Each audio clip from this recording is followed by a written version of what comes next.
ever stopped and wondered if cats are the only animal to use a litter to go to the bathroom on? Well, in the near future, they may not be.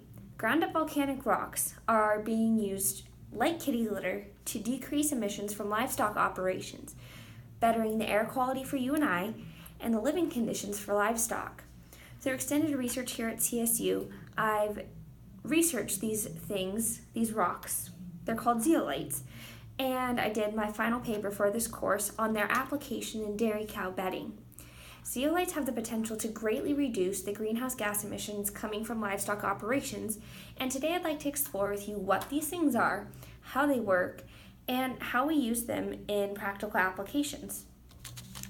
So zeolites are microporous minerals that exist in the form of volcanic rock.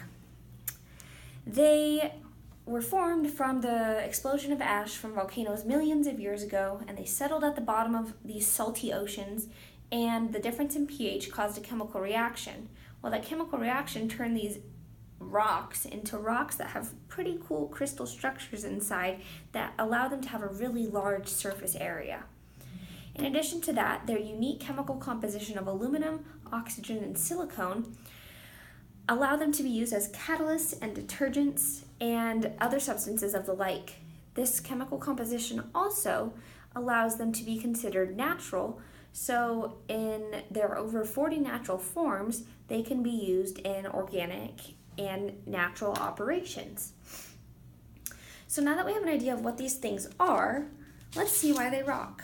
Zeolites have two main functions. One is adsorbency, and the second is as a catalyst. Adsorbency is the idea of a molecule sticking to the outside of another molecule. For conceptual purposes, think of a chocolate-covered strawberry. The chocolate sticks to the outside of the strawberry. It's not absorbed in like a sponge. And that's how zeolites work. Greenhouse gases bind to the outside, and that makes them not free to float around in the air. The second main function is as a catalyst, and being a catalyst basically means you speed up some type of reaction, whether that's chemical, like in this case, or not. And for conceptual purposes again, think of a wheelbarrow full of rocks. You could be like the guy up here and take all of your energy and push this really heavy load up a hill just to dump it to the bottom, or be like Mr. Smarty Pants here and walk it to the end, roll it to the end, and not require hardly any energy. That's exactly what catalysts do. They reduce the energy needed from the reaction from this guy up here to this guy here, and that makes the reaction go that much faster. So we understand what these things are and why they're awesome, but how have they been used in industrial settings? Well, since the 1950s, they've been used for a lot of things. In 2011, they were used in the explosion of the Fukushima nuclear reactor as a way to absorb the radioactive materials from the soil. Since the 1960s, they've been used in kitty litter, and other sources are wastewater treatment, land oil spills, and even as a growth additive in soil. But these are current and past usages. What is the importance of this? Why does it matter to you and I? Well, it's the future usage that matters here. Research is being conducted to look at these ground-up volcanic rocks as an additive to bedding in livestock operations.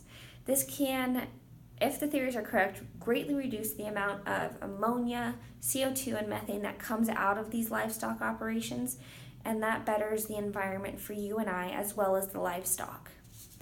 So in conclusion, we've seen how versatile of a tool zeolites can be. They are used in petroleum, wastewater, kitty litter, and even possibly livestock bedding. If the livestock bedding application is good to go in a few years, that could spell a great reduction in greenhouse gas emissions from the livestock industry. So I want to thank you for your time and attention today and leave you hopefully thinking, hey, zeolites, they kind of rock.